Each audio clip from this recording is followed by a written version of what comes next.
I'll speak about unit commitment problems, stochastic with high performance computers. Thank you for being here, Anthony. Thank you very much, Claudia. It's a great pleasure to have the opportunity to present this work. So I'm a faculty at the Center for Operations Research and Econometrics in Belgium. And I'm going to talk about work that I've done with Ignacio Aravena, who's my PhD student at the moment. The context is large-scale renewable energy integration, and I'm bringing up here some headlines from renewables making the news both in Europe and in the United States. Over the last few years, we've seen a large-scale proliferation of resources like wind and solar power. The issue with these resources is that they are highly uncertain. So at any given day, here you're seeing the wind production in April 2005 in California. So although the average pattern is quite stable, any given day is highly unpredictable. In fact, the forecast errors that we have in the day ahead are quite significant. And on top of that, the resources that we're trying to bring into the system cannot be controlled in the conventional way that we can control thermal resources. So for example, what you're seeing here in red is solar output in California, where we have these significant minute-by-minute ramps caused by clouding, and these have to be balanced by system operators. So the problem we're trying to tackle is to bring these resources into power systems on a large scale while dealing with this variability and this uncertainty. The modeling framework that I will discuss today is based on a two-stage stochastic programming, where in the first stage we are making a decision in day-ahead time frame about the on-off schedule of our conventional resources throughout the next day. We then get to observe a variety of uncertainties that relate to load forecast error, renewable forecast error, and the loss of components. And then in the second stage, we deploy resources for balancing these realizations. So that includes thermal plants, active control of the transmission network, adjusting the demand, and adjusting storage levels. This is quite a ubiquitous model that can be used for extensive policy analysis of the economic impact of renewable integration on short-term operations. What I'm going to focus on today is how we tackle the computational burden that the problem places, because as it is a stochastic program, it becomes quite heavy when we're increasing the scenario set size. So the approach we're taking is exploiting parallel computing for attacking the problem, and this is not new to the power system operations community. So there's work dating back from 1987 with Monticelli, who applies high-performance computing on, distributed computing on security-constrained optimal power flow, and subsequent work by Pereira and colleagues on reliability assessment and hydrothermal planning, and various studies of optimal power flow that are more recent. What we're trying to do is take this same technological machinery and bring it into the context of balancing resources, renewable resources in a day-ahead time frame. The overall structure of the model that I will discuss today is this. So we have a model that tries to approximate two settlement systems, where we're clearing a day-ahead market in the first stage and followed by a real-time market in the second stage. And the setup more specifically is we have a time series model of forecast errors as well as component outages that generates a large number of candidate scenarios that are filtered through a scenario selection algorithm that is input into a day-ahead clearing model that determines a schedule, on-off schedule for slow-moving resources, and we use the same time series black box to generate out-of-sample outcomes of renewable supply and test the performance of this schedule in terms of minimum load cost, startup cost, and fuel cost. Now, the problem in terms of mathematical programming formulation can be described as such. So we have a set of generators indicated by capital G, which is partitioned between fast-moving units, G subscript F, and slow-moving units, G subscript S. What characterizes a fast-moving unit is that it can change its on-off schedule in real time, whereas a slow-moving unit needs to fix it in the day ahead. We have a unit commitment decision that's a binary variable that indicates whether a resource is on or off at a given time stage. The optimization horizon is indicated by capital T and is 1 day with hourly resolution.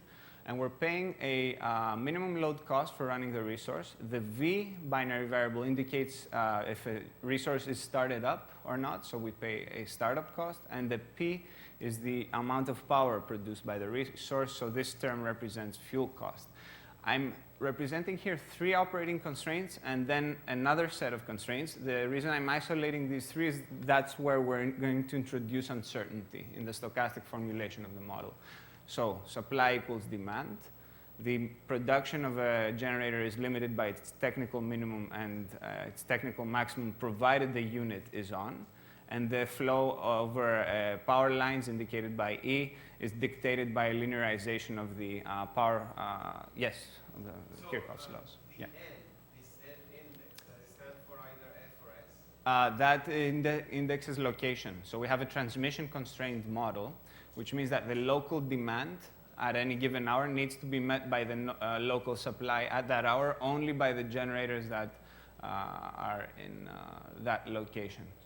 So a more general formulation of this would also have flows of power coming in and out of that, but I didn't want to... Maybe I'm just confused then. Why did you introduce the separation between GF and GS when you're not using it? Or are you using it? Oh, that's going to come up in the stochastic formulation. Yeah. So the rest of the constraints here represent scheduling constraints like minimum up and down times of machines. So once I start a machine, it has to stay on for a minimum number of hours. Ramp rate constraints that say that the amount of power, the rate at which power output changes from hour to hour is limited by a certain rate. And then reserve requirements, which is a way for a deterministic model to deal with uncertainty by saving some extra space in case something goes wrong in real time. This is not simply an academic model that we've come... Yes, please. Theta is the voltage angle at a given bus. This is a linearization of Kirchhoff's power flow. This is not just an academic model. This is a problem that's solved daily in US and European electricity markets for both scheduling units and setting prices for electricity. This is the scale of the problem in the PJM market, which is the largest deregulated market out there. So we have a problem that consists of more than 1,000 generators, 10,000 physical demand resources, and 50,000 traders who are trying to arbitrage the price differences between day ahead and real time, and thousands also of lines and contingencies that are monitored. So we're talking about a very large scale scheduling problem, a very large scale mixed integer linear program. What we are trying to do in this work is introduce uncertainty to the model by defining a set of scenarios of what could happen with our renewables in the next day and what components might fail. We assign a probability to each of these scenarios, and we're going for minimizing expected cost. And here's how now the uncertainty influences the constraints. The net demand at a certain location is uncertain. There's the possibility of a generator failing, in which case its technical minimum and maximum are 0 for the entire day, and the line might also fail, in which case its acceptance is 0, and therefore the flow over the line is 0. Now, to deal with the scale of the problem, just throwing this at a commercial solver is hopeless because it's too large for the branch and bound tree to attack the problem. So what we do is we resort to relaxing the non-anticipativity constraints of the problem. In particular, we define for the slow-moving resources, and here's where your question becomes relevant, here's where the behavior of slow-moving resources becomes different. We define a unit commitment for these resources that is a day-ahead unit commitment, and we impose that at any given scenario, this unit commitment decision is consistent, and the same holds true for the startup decision.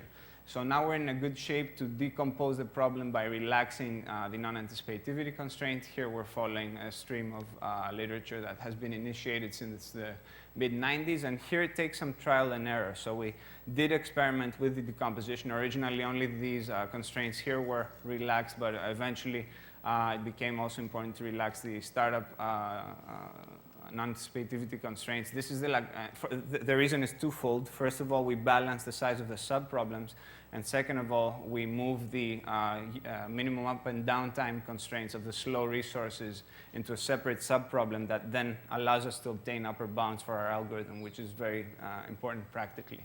This is the setup of the dual decomposition algorithm that is implemented. So we have a set of second stage subproblems. The solution of all of these gives us a lower bound, as well as tentative decisions that are indexed by scenario for the unit commitment of slow resources.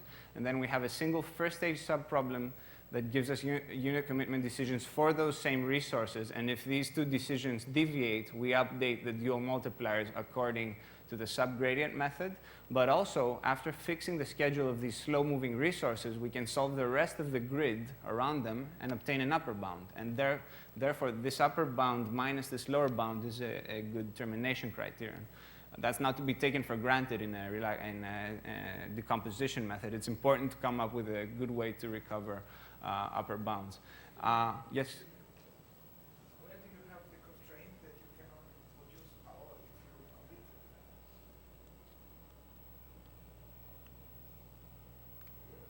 Yeah, so we multiply the technical minimum and maximum by, yeah. Now, the important thing to note about this setup is that it's highly parallelizable. So each of these processes is a math program that can be solved independently, and therefore, even if we have a large number of scenarios, provided we have a large number of processors to attack the problem, we can scale up the number of scenarios, and that's exactly what we've done by deploying this algorithm on the Lawrence Livermore National Laboratory cluster. And the algorithm has been implemented with MPI, which is a C library calling on a Java callable library that uses Cplex to solve these math programs. And also then we do the Monte Carlo simulation, the out-of-sample simulation of the policies also in parallel. That's the implementation of the algorithm. Then there's been some work done in terms of scenario selection methods, where the idea is what we did do originally is attempt previously proposed scenario selection or scenario generation methods in the literature. They don't work particularly well in our context because we have this, first of all, multi-area uncertainty, where we have renewable production in different regions of the grid, and also a blending of discrete failures of components with forecast errors, and it's not clear how these ideas generalize in this context. Instead, what we propose is an idea inspired by important sampling, where we have a large set of candidate scenarios originally.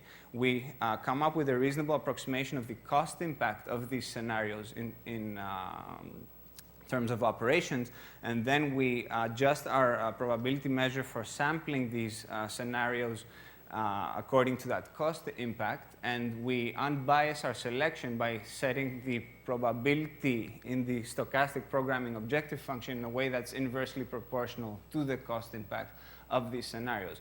This does two things for us. It selects highly unlikely but very costly outcomes with a higher probability, and it also has an adequate representation of the average looking scenario for the day. Having covered most of the boxes that I showed you earlier in the overall model, I'll now move to two case studies, one in the European, one in the California system and one in the European system. The California system is based on my own postdoctoral research on a prospective study of what would happen in California in the year 2020. This is the model that we worked with, which is a representation of the Western Electricity Coordinating Council. The boxes represent regions in California. The rest are regions that are in the West Coast but out of California. The black circles here represent wind production sites. So we have a 5-area wind production model, and we simulate the entire year by working with 8 representative day types, 1 different day type for each season, and 1 different day type depending on whether it's a weekday or a weekend. This is the composition of the system, and the thing to note here is that the fast-moving resources are twice as many as the slow-moving ones, but they're generally smaller in terms of capacity, so they represent half of the capacity of the slow-moving resources. And this is the size of the model. Actually, we ran it for 1,000 scenarios, which gives rise to a model that is substantially larger than what has been up to now the state of the art in terms of stochastic unit commitment, and also much larger than what is the PJM market model that I showed to you earlier, both in terms of in terms of generators, buses, and lines were smaller than the PJM network, but because of the large number of scenarios, the actual scale of the problem in terms of integer variables, continuous variables, and constraints is orders of magnitudes larger than the PJM market model and the Wilmar model, and the European model that we've developed is of comparable scale. These are problems, the scale of which is hopeless for traditional mixed integer linear programming solvers. One last remark about the modeling of the renewable resources. So as I mentioned, we have a multi-area wind forecast error model. So what we do to calibrate that model is follow the methodology proposed in the literature. We clean up the signal from seasonal as well as diurnal patterns. We transform it to obtain a Gaussian signal, and then we fit the autoregressive parameters using the Yule-Walker equations, and we introduce spatial correlation by having a covariance matrix that is non-diagonal. This is and the tricky thing here is to go for simulating the wind speed rather than the wind power. Because of the highly nonlinear relationship between wind power and wind speed, it's difficult to have a smooth autoregressive model approximating or simulating wind speed. So what we do is we simulate the stochastic process on the horizontal axis and map it to the power using the power curve. And this is the inverse cumulative distribution functions for the 5 regions that were simulated in California. And the fit seems relatively satisfactory. Now, having deployed that, we now try to attack some practically relevant questions. The first question that we went after is this trade-off that comes up when you have high-performance computing infrastructure of how large do you want to go. What do I mean by that? We can introduce a large number of scenarios into our problem, and that's desirable because we more accurately represent the uncertainty in the model. But that also means that our subgradient algorithm takes longer to complete any given iteration. And generally, we want more iterations and smaller optimality gaps because that brings us closer to an optimal solution. But at the same time, if we have a certain time budget, then there's a dilemma of do we want many scenarios and a higher optimality gap, or fewer scenarios and a smaller optimality gap. So we've got to pick our poison in a certain sense. And in this respect, the results were perhaps surprising. So what you're seeing here is the expected cost of different policies over 1,000 Monte Carlo outcomes. So capital G indicates the optimality gap in percentage, and capital S represents the number of scenarios. Big S's are good in general because they mean we're solving for a larger set of scenarios, but they often come with a big gap, which is undesirable. So the smaller the gap and the larger the scenario set, the more desirable the policy. What was unintuitive about the results, one more remark I should make here is that we're solving problems of up to 1,000 scenarios, but the 1,000 scenario instance is based on sample average approximation. So we're just assigning the same probability over each set of scenarios, whereas for the smaller scenario set sizes, we're using our importance sampling based algorithm.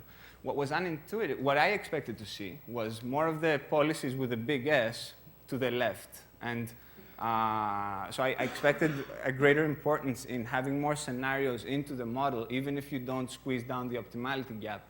And in fact, what was observed was the opposite. It's more important to work with a smaller scenario set size, provided you have a reasonable scenario selection policy, as long as you push the duality gap lower. And this is confirmed by a number of specific observations. So just as an indicator, among the 3 worst policies in summer, we have 2 of them. Among these 3, 2 of them have 1,000 scenarios. But we haven't solved the problem accurately because we have a 2 or a 2.5% optimality gap. Then another encouraging message from the work was that if your scenario selection policy is reasonable, then you can approximate, you can perform competitively with respect to sample average approximation that uses an enormous number of scenarios. So, for example, for 3 of the data types, the top performance is achieved by our scenario selection algorithm based on importance sampling. then an important consequence of these observations is that for a scenario selection policy to be good, it doesn't have to take a huge amount of time to run because you can get away with solving smaller problems with fewer scenarios. So here you're seeing the same ranking as before, but now what I'm plotting instead of cost performance is the running time. So this is the best performer, and it's taking just above 5 hours compared to the 6th worst performer who needs about 18 hours and is running on 1,000 machines instead of 50. So we can get away with good policies at a reasonable amount of running time, is the message here. The other thing we tried to do is come up with nomograms that could be used by practitioners that answer the question, how many scenarios should I input into my problem? And that's really a question of, that's not a question that can be answered single-handedly. You need to know how much time you can dedicate to the problem and how many computers you have available. So that's exactly what these nomograms are trying to address. What is the running time depending on how many, well, you know how many processors you have, and generally you want to go for the lowest possible optimality gap, and this nomogram will give you an indication of how much time you'll need to be running depending on what is the size of the scenario tree you want to be running. Just one practical observation here, to get this data point, we were running 1,000 machines concurrently over 20 hours for, on a cluster. So some more graphs here from this study that could be of interest. The plotting of the first stage day-ahead policy. This is the total slow capacity committed for the best, average, and worst performer. So we see a substantial amount of sensitivity, with the worst policy being more risky and committing fewer slower moving resources in the day ahead, and also the convergence of the lower and upper bounds of the dual decomposition algorithm and how they converge to the Monte Carlo simulation. That concludes the observations that were made for the California study, and I will now move to the European case study that focused on a different set of aspects. Here what we're simulating is the Central Western European region that includes France, Belgium, Netherlands, Germany, Austria, and Switzerland. This is again the work that Ignacio Aravena has performed. And here the idea was to take the work that I had done in my postdoc a step further by exploiting the parallelism. So one thing that was a major bottleneck in my own work was the fact that the subgradient method could get stuck in this scheme over here. To do a dual multiplier update, you need to solve all of these problems, and if any one of these problems is really slow, then the update itself is significantly delayed. So that can actually happen in practice. We have seen cases where one of these subproblems is 75 times slower than the fastest solving problem. So there are cases where the fastest solving problem can take up to 10 minutes, whereas a really difficult problem can take 12 hours. And that's where we want to use an asynchronous subgradient algorithm. And the work that we're presenting here is based off of ideas that were initiated in the late 80s by Bertsekas and Tsitsiklis at MIT. Also Angela Neric, who's supposed to present tomorrow, has worked extensively on this topic. This is the distributed computing infrastructure that Ignacio has laid out. So we have a coordinating process that stores lower bounds and dual multipliers, and it communicates to these sub-processes here that are used for computing lower bounds, and then these processes here that are used for computing upper bounds. What these boxes are doing is solving scenario-specific sub-problems and sending back that part of the dual function information to the coordinating process, which will then communicate it with neighbors, and then this coordinating process will also send candidate unit commitment schedules for evaluation into these nodes, into these processes over here. What the dual sub process is doing is it's solving for and storing its own dual multipliers, the multipliers associated to those specific scenarios. And the innovation here is the following. If you go with a standard coordinate descent algorithm, you will get a distributed algorithm in the sense that there will be no single scenario that is a bottleneck.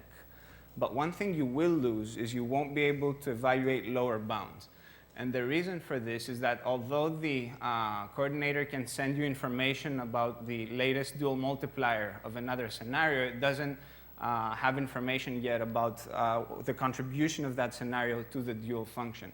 So instead, what we do here is we introduce a lag where we are solving within a certain sub-process theta, first of all, the scenario-specific subproblem, and that gives us our new multipliers for that scenario.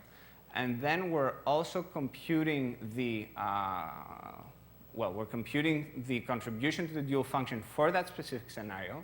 But then crucially, we're solving the first stage sub-problem, P1, using delayed multipliers for the other scenarios. And because we've already stored in the coordinator the contribution of these multipliers to the dual function, we can also compute a valid lower bound. And that's very different from what a standard coordinate descent iteration would do, because a standard coordinate descent iteration doesn't get these lower bounds.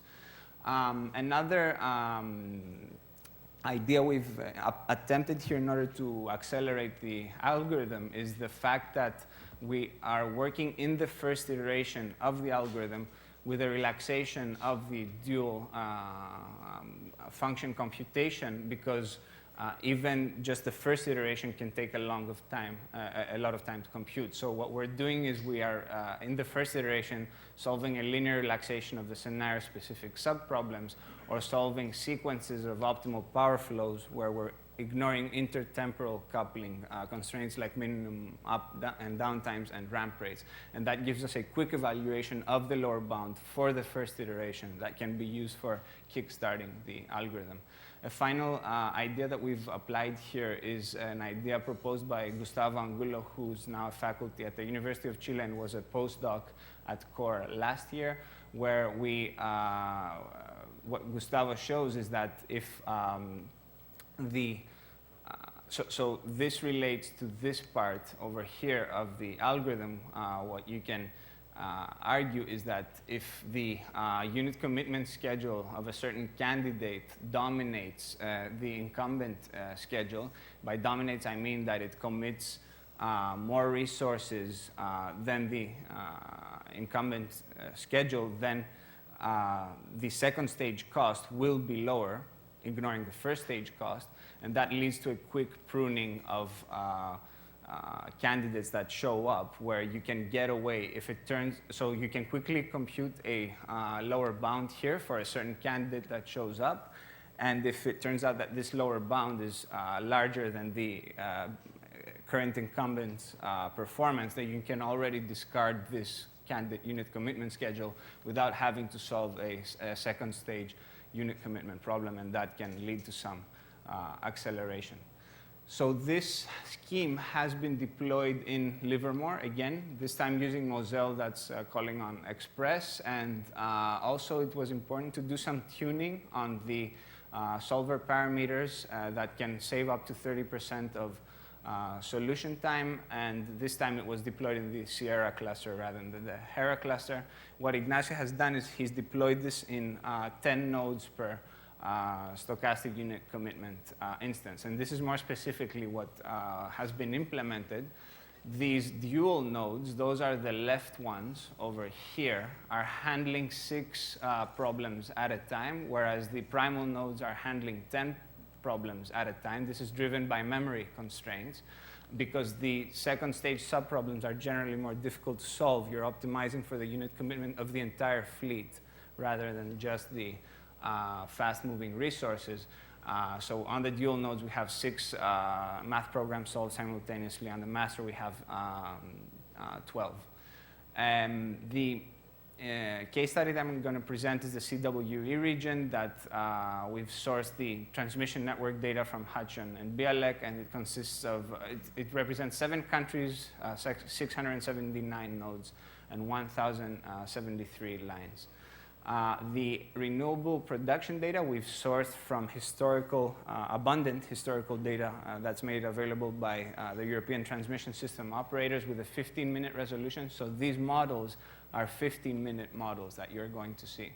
And what we've done is we've compared the stochastic unit commitment solution for a varying number of scenarios, so 30, 60, and 120, to how things are currently done in the European market, because we're primarily interested in the policy aspects of this analysis. And we have some interesting observations in that respect that I'll share with you in a minute.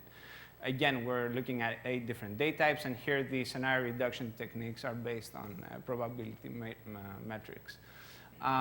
This is the size of the 5 different policies that we are examining. And these are of a scale that can be fed into a mixed integer linear programming solver, whereas these are decomposed. The first pertinent observation from the work that Ignacio has performed is that stochastic programming in a distributed computing environment can get you a very long way, even as comparable to how fast a commercial solver can solve a deterministic problem. So what you're seeing here is a deterministic model. The blue indicates, trying to draw your attention to these 2 cases here. A deterministic model that's solving on a single node can take, on average, almost 2 hours, and these are the minimum and maximum runtimes over the 8 data types, and attain a 0.95% optimality gap. A 60-scenario stochastic unit commitment problem has a comparable running time and a comparable gap, and the I here indicates the specific relaxation that we've chosen for the computation of the first lower bound. But the observation here, the important observation, is that we can solve the 60 scenario problem on a commercial scale system at the same speed that it takes for a commercial solver to solve a 1 scenario deterministic model. We then perform a number of analysis on how extra running time can help us. So here the blue indicate run times, optimality gaps that are below 2%, that are operationally acceptable. The green indicates run times that are below 1%, so even better. And this table gives you a sense of, if you give yourself the extra running time, how further you can push the gap for problems of different size. I guess one important observation here is that the idea of getting the first lower bound by the sequential OPF relaxation is much more effective than using the linear relaxation of the entire problem. Now, one area where we would like to improve is in the right-hand side over here. So what we have observed is that we are piling up a large number of candidates here and not attacking them quickly enough. So what the orange curve is showing you over here is the number of primal candidates that are waiting in the queue to be evaluated, and only about 10% of them are actually evaluated up to that point. But you can see that the quicker you're able to evaluate these candidates, the faster your upper bound goes down and the quicker your algorithm can terminate. So this is an area where, and in fact, the pruning algorithm that I presented to you earlier, that's based on Gustavo Angulo's idea, is not particularly effective. It only gets to prune 1% of the candidate unit commitment schedules. This table now further emphasizes that point, that if you throw twice the amount of nodes on the primal candidate evaluation, so on the upper bound computation, you can get tighter gaps within the same amount of running time. So there's clearly here a signal that we need to work harder on primal solution recovery and upper bound evaluation. One final interesting observation that we did not expect at the outset of the study is of policy relevance, and I'll just quickly go through this. Solving stochastic unit commitment quickly is great, but it will only get you about 1% savings compared to existing deterministic model. Crucially, the deterministic model assumes that all European markets, the 7 countries I showed you earlier, are coordinating in terms of how they're sharing their resources, which is very far from how things are actually done in European electricity markets. So what the policy part of Ignacio's work has shown is that the inefficiency losses of this lack of coordination among European markets can lead up to 6% efficiency losses. So there is an important computational message here, but there is an even more important policy message that Europeans need to do a better job in terms of sharing their resources for real-time balancing. So to summarize the conclusions, there's indications of a promising scenario selection algorithm based on important sampling. Solving a bigger problem with less accuracy is not necessarily a good idea, but we are able to solve all instances within 24 hours, and these are problems where 24 hours is a hard constraint because they're solved daily on a rolling basis. So that's your obvious termination time. And then asynchronous algorithms for dual decomposition can get us very far away in terms of runtimes comparable to commercial solvers that solve deterministic problems. Doing a good job in lower bound initialization is an important part of the task, as well as coming up with good upper bound recovery schemes. And the extensions that we're looking into are at the moment focused on the multi-stage formulation of the problem. With that, I would like to thank you for your attention. The work I've shown to you is based on publications in these journals and conferences, and if you are interested in further details, the papers are all available in my site, or I'm happy to answer your questions over email. Thank you. Okay, thank you, Anthony.